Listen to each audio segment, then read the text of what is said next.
Hello, I'm Heidi Burton, and I'd like to chat with you today a little bit about one of my favorite charity organizations called the Beagle Freedom Project.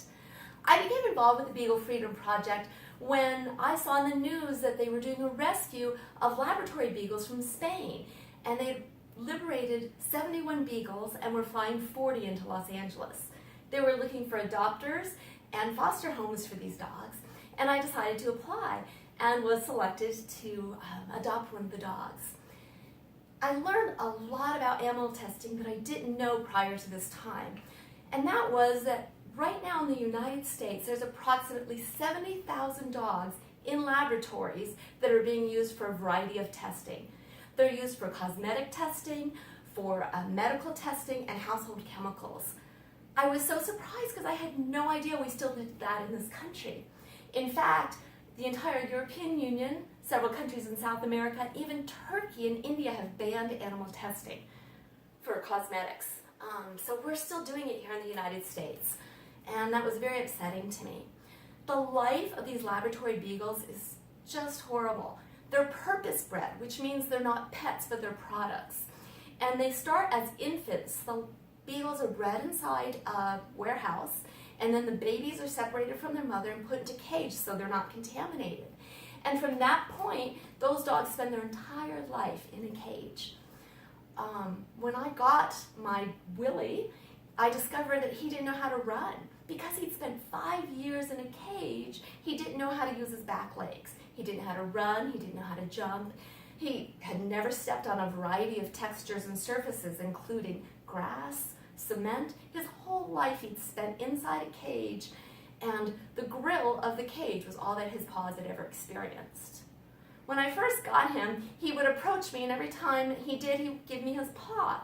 And at first I thought, this is so cute that he wants me to shake his paw. But in reality, sometimes his only human contact was when they did blood work, and they drew blood from his hand, from his paw. And so he would give that because he knew that's what was coming next. These animals, these dogs specifically, spend a lifetime in these labs filled with pain and lack of human contact. So it became my goal to give Willie as much love as I possibly could. I learned so many valuable lessons from him, and those are things that I like to pass on to other people. One of the most important things is that laboratory testing is not necessary, and that's why it's been banned in many countries.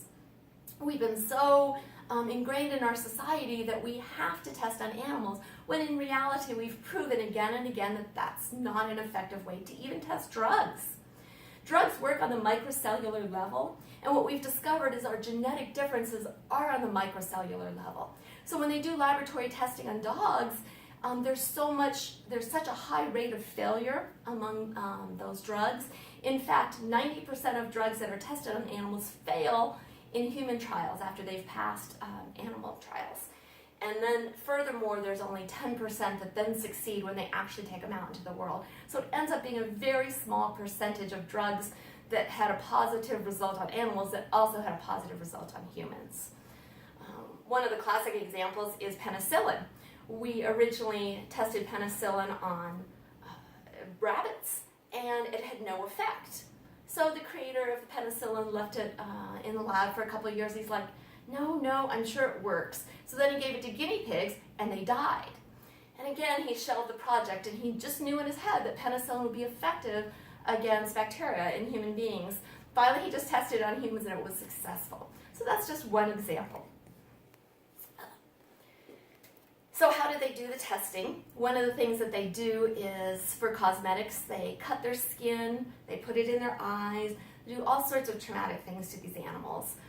For medical devices, they cut them open, they implant these devices to look for side effects. And again, none of these are necessary because we have enough technology, in fact, to develop computer programs that will predict success of drugs and chemicals on human bodies. So that's really important to remember.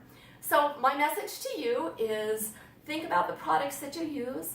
Almost everything is available in a cruelty-free form, and I encourage you to use that and try those and seek those out specifically. Thank you.